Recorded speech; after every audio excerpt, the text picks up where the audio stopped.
মা ফিরে এলো, প্রেজেন্টেড বাই। লোকেশনটা দেখুন, ওয়াও, কি সুন্দর দৃশ্য, কি সুন্দর লাগে। এটা হলো চেতলা অগ্রণী, দেখুন কি সুন্দর লোকেশনটা, দেখুন। এটা হলো নেক্সট আরেকটা ঠাকুর, ওয়াও কি সুন্দর লাগছে, বিউটিফুল।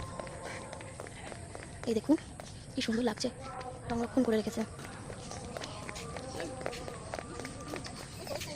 মা ফিরে এলো, ওয়াও দৃশ্যটা দেখুন। এই আমি ভেতরে ঢুকছি, প্রবেশ করছি, প্রবেশদ্বারে। এটাই আমার first blog, first and second blog. তো দেখুন ভেতরটা কি সুন্দর কাজ করা।